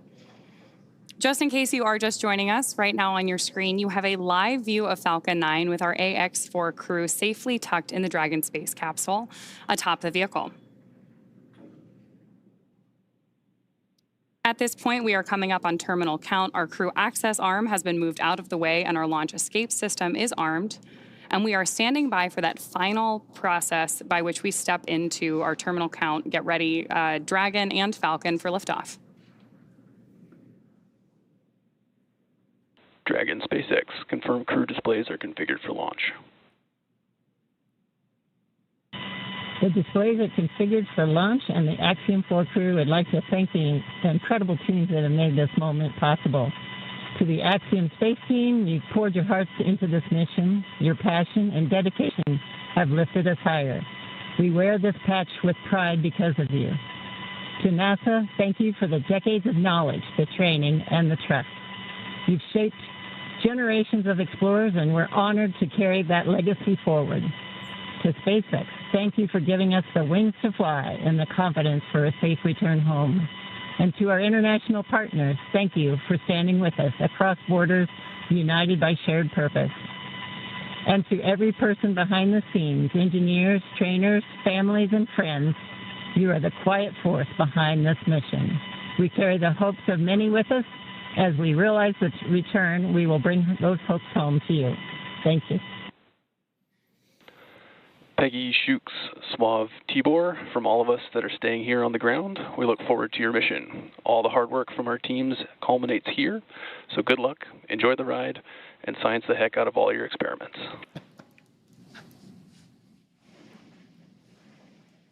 Wilco. And a Wilco from Peggy Whitson. We're coming up on the T-minus 8-minute mark. Next major event that'll be occurring on the Falcon 9 is the engine chill event. That happens at T-minus 7 minutes. We open the pre-valves, feeding both the RP-1 kerosene fuel as well as the liquid oxygen. And that'll go to the Merlin 1D engines. The liquid oxygen, we actually open a valve and we allow some of it to bleed off overboard out into the warm Florida air here in the early morning. And that'll begin chilling in the turbo pumps on those 9 Merlin engines to get ready for when we ignite the engines starting at T-minus 2 seconds. Also interesting to note, just several minutes ago, as we talked about early in the webcast, the International Space Station flew over Kennedy Space Center. And so that means the orbit planes are lined up we're ready to go in just 7.5 minutes from now.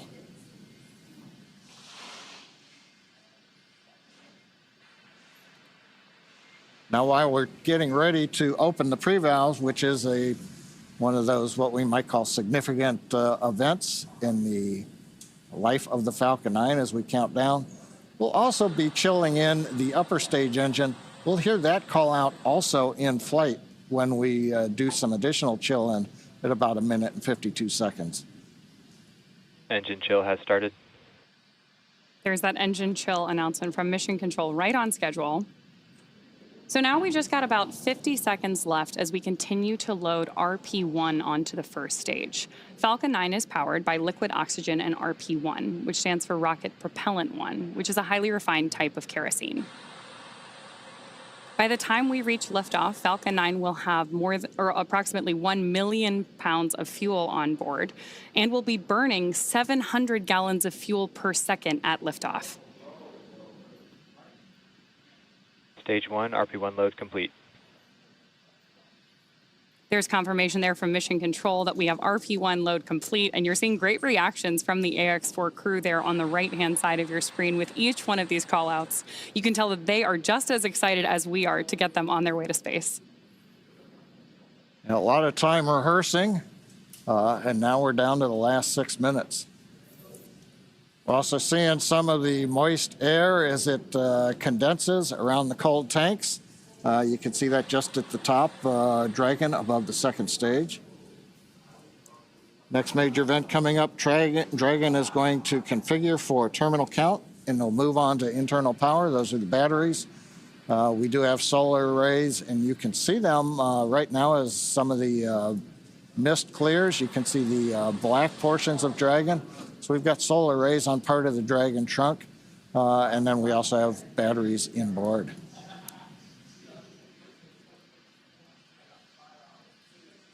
Now we have completed loading fuel on both the first and second stage. We're still loading liquid oxygen onto both stages. That'll wrap up at the T-3 minute mark and the T-2 minute mark. But right now we're waiting to hear the final updates to the crew. Falcon 9 propellant tanks are pressurizing for strong back retract. That's good news for Mission Control. Dragon is in configure for terminal count. There we heard that we are pressurizing Falcon 9 for strong back retraction. The strong back is the tall structure standing right to the left of the rocket right now. And we pressurize Falcon 9 so that we can begin to retract that support structure away from the vehicle ahead of liftoff. Great view there of Dragon sitting strong back retract has started on top of Falcon 9. And we'll look for those clamp arms around the base of Dragon just beneath those solar panels John was just talking about to begin opening up so the strong back can pull away. The strong back is used both to move Falcon 9 out to the launch pad ahead of liftoff and to provide all of the fuel and comm umbilicals that we're using in the lead up to launch. There are those clamp arms opening up. And then we'll see the strong back pull just about 2 degrees away from Falcon 9 in the final lead up to launch. Then at liftoff, it'll move to a full 45 degrees away from the rocket. Great live shots there of the capsule on board the rocket here. Yeah, Ronnie, it takes about 20 seconds for the hydraulics to open up those clamp arms that held onto the second stage. Then about 30 seconds, it's hard to see, but that strong back will move just a couple degrees away. And with that, we are just about 30 seconds away from the expected call out that LOX load has been completed on board our first stage.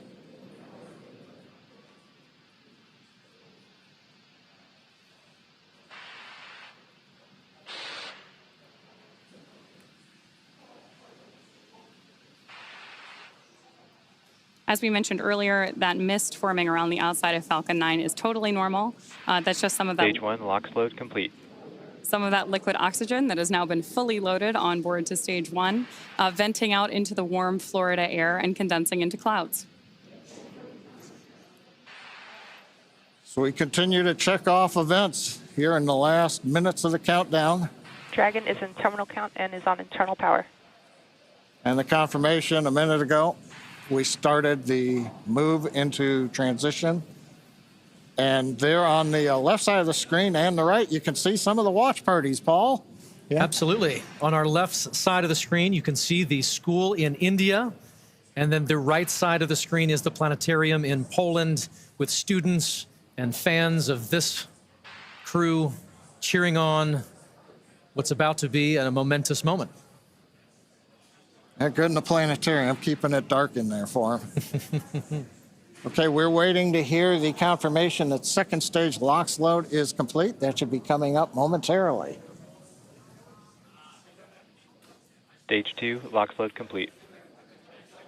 There's that confirmation from Mission Control right on schedule.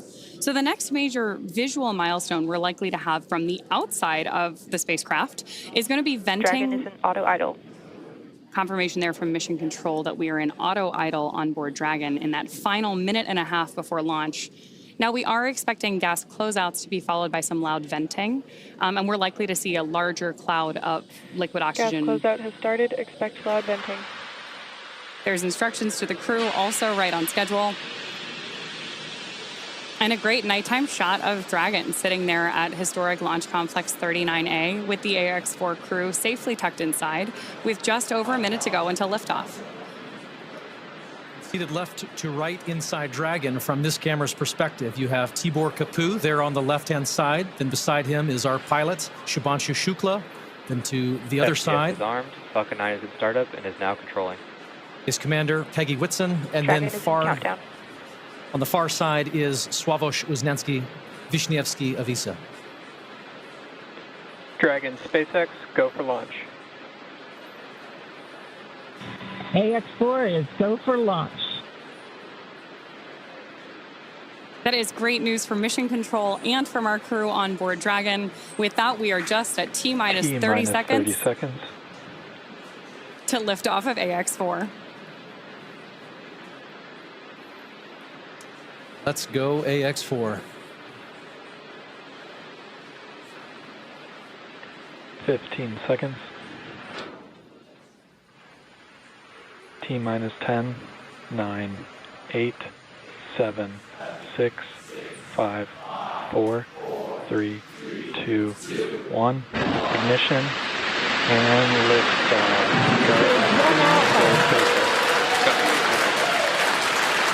For three nations, a new chapter in space takes flight. Godspeed, AX-4.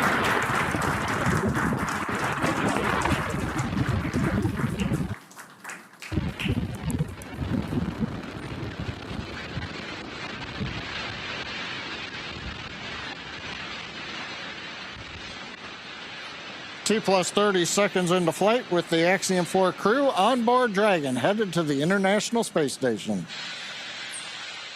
Waiting to hear callouts from the Falcon 9 engineering team. Power and telemetry nominal. Stage 1 throttle down. We're throttling down the 9 Merlin engines. We're into the throttle bucket, preparing for max Q. Max Q.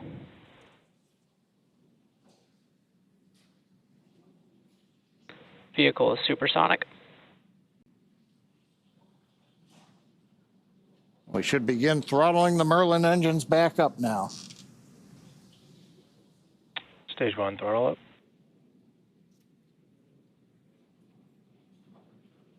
Mission Control confirming. Stage 1 Bravo.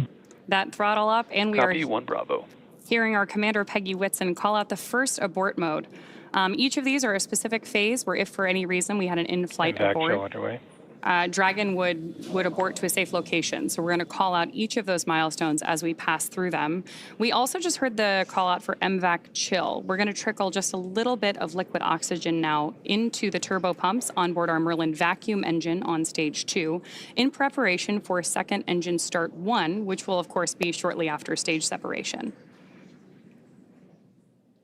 Now, at this point, we are just about 30 seconds away from 4 events that are going to happen in rapid succession. The first one will be main engine cutoff, or MECO, then again followed by stage separation, ignition of that second stage engine, which we are already preparing for, as well as the first stage's boost back burn. With that confirmation from Mission Control that we are throttling the first stage engines down, we are expecting MECO at T plus 2 minutes and 26 seconds. MECO. Stage separation confirmed.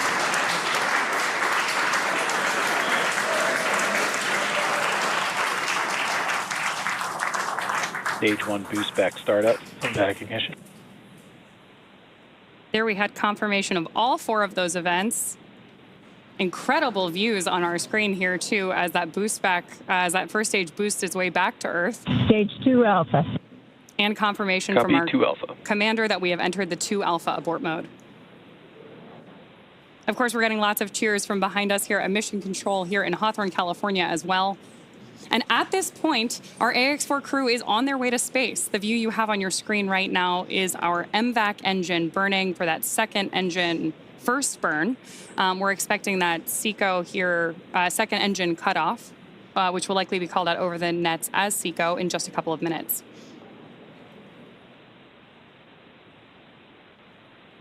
Stage 1 boost back shutdown. Confirmation that the boost back burn on our first stage booster is now complete, and the booster is heading back toward the Florida coast to attempt a landing at LZ1. At this point, stage 1 is actually still coasting to apogee. We're about to deploy those grid fins so that we can steer the vehicle as it enters the Earth's atmosphere. Dragon, SpaceX, nominal trajectory.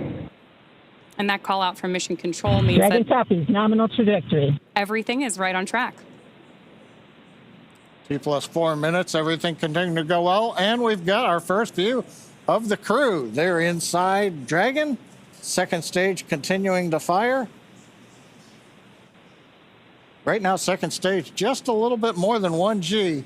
There's so much propellant that even with a 220,000-pound thrust engine, it takes a while before the G loads start to build up during the second stage flight. Meanwhile, first stage continuing to coast up to apogee, and that actually now, as you can see on the bottom left of your monitors, we have begun coming back down. It takes a couple minutes to go up, a couple minutes to come back down. That first stage heading back to landing zone 1 at Cape Canaveral. Dragon, SpaceX, nominal trajectory. Words we love to hear. Dragon copies, nominal trajectory. Peggy Whitson echoing back the call up from the ground.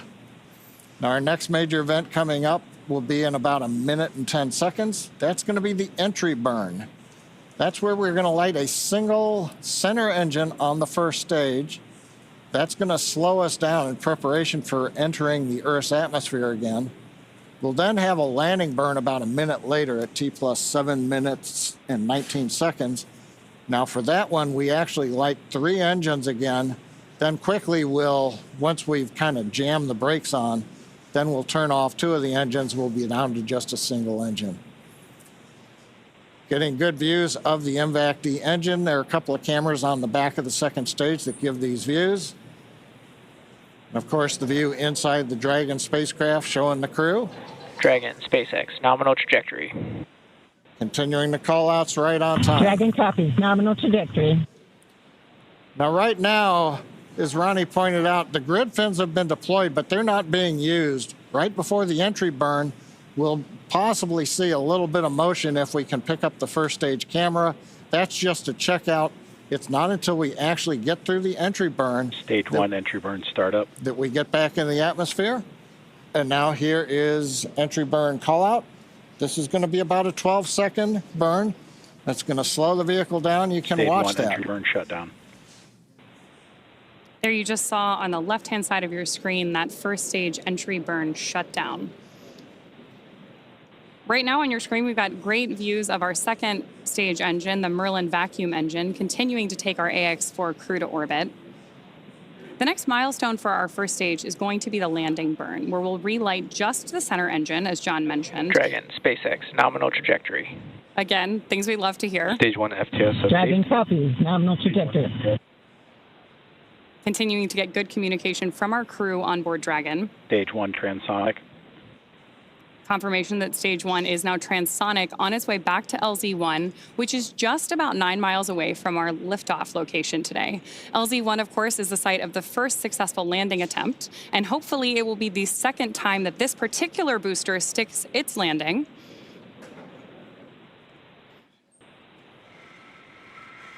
Seeing those actuating of the grid fins that John mentioned. Stage 1 landing leg deploy. Stage 2 FTSS safed. Stage 1 landing confirmed. That was a picture-perfect landing. That was great. Absolutely stunning.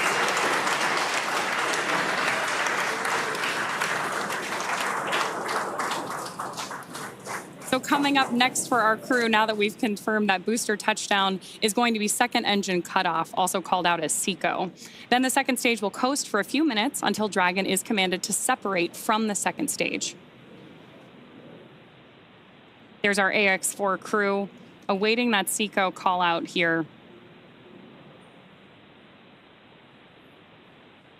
Stage 2 is in terminal guidance.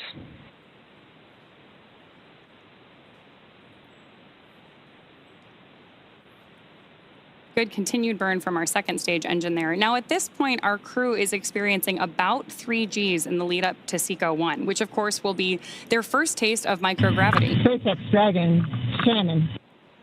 There's confirmation Copy, Shannon. of the Shannon abort mode.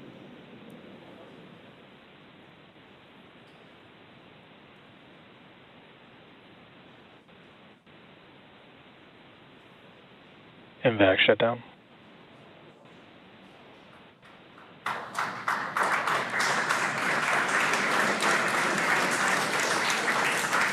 SpaceX Dragon, we have a nominal orbit insertion. Nominal orbital insertion, SpaceX, and we had an incredible ride uphill, and now we like set our course for the International Space Station aboard the newest member of the Dragon fleet, our spacecraft named Grace. Grace is more than a name. It reflects the elegance with which we move through space against the backdrop of Earth. It speaks to the refinement of our mission, the harmony of science and spirit, and the unmerited favor we carry with humility. Grace reminds us that spaceflight is not just a feat of engineering, but an act of goodwill. Benefit of every human, everywhere. Over to you, Chip.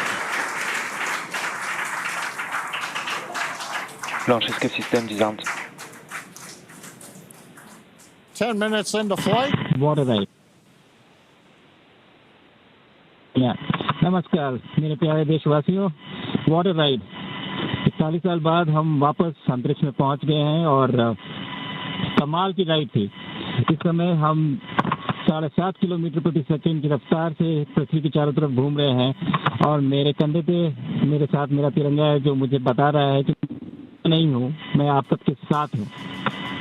ये मेरी international space station तक की journey की शुरुआत नहीं है, ये भारत के ह्यूमन स्पेस प्रोग्राम की शुरुआत है और मैं चाहता हूं कि आप सभी देशवासी इस यात्रा का हिस्सा बने। आपका भी सीना गर्व से चौड़ा होना चाहिए, आप भी उतना ही एक्साइटमेंट दिखाइए। आइए हम सब मिलकर भारत के इस ह्यूमन स्पेस प्रोग्राम की जर्नी की शुरुआत करें। धन्यवाद। जय हिंद, जय Bharat.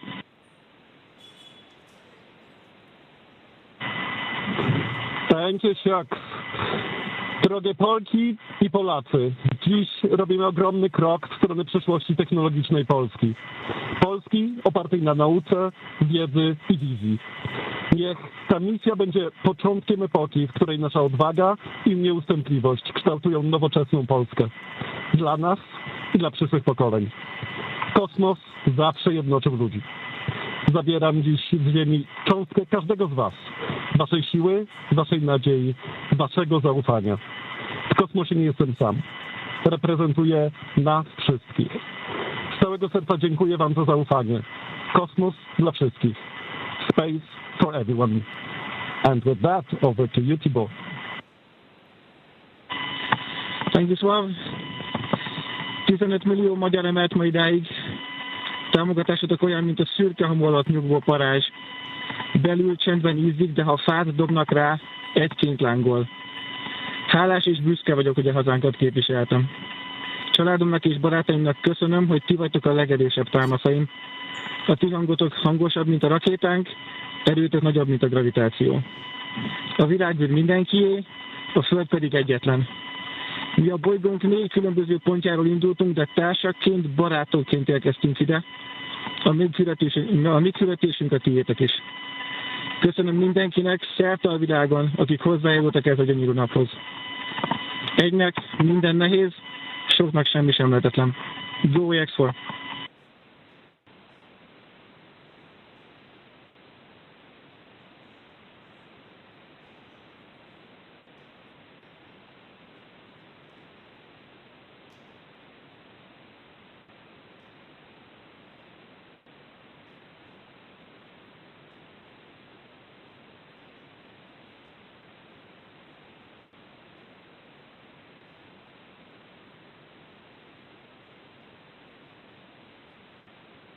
And we are getting some views inside of the newly named capsule that the crew Dragon SpaceX, announced today. On behalf of the entire SpaceX launch team, thank you. It's been a privilege to work with you so far, and we're excited for you to have a safe flight and a safe return home. Good things come to those who wait. Godspeed to the maiden crew of Grace.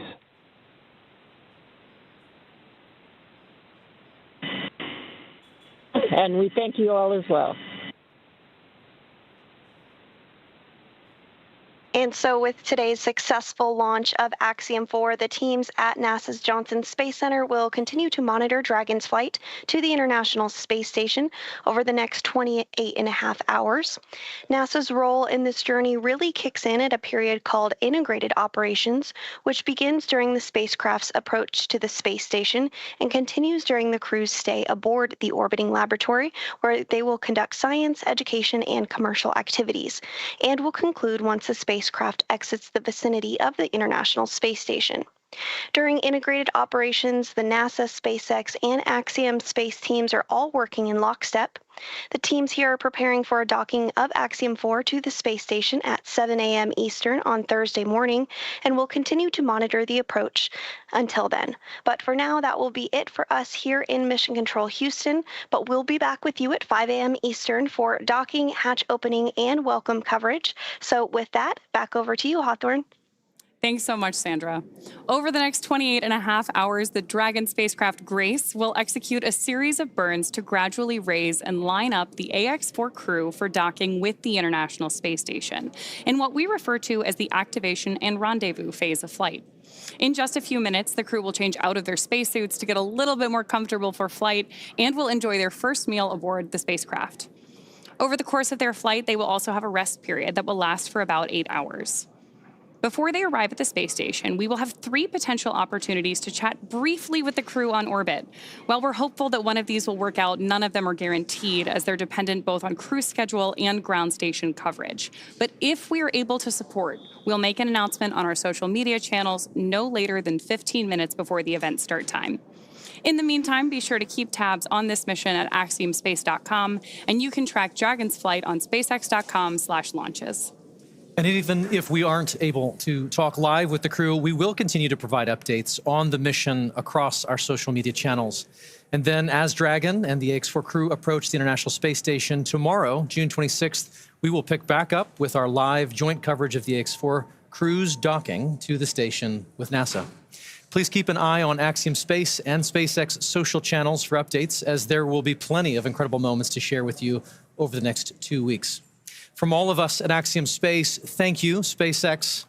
Thank you, NASA, for making today possible. Thank you to ISRO and ESA and Hunor for pursuing this endeavor with us. What started with joy now continues on with grace. And we will see you very soon.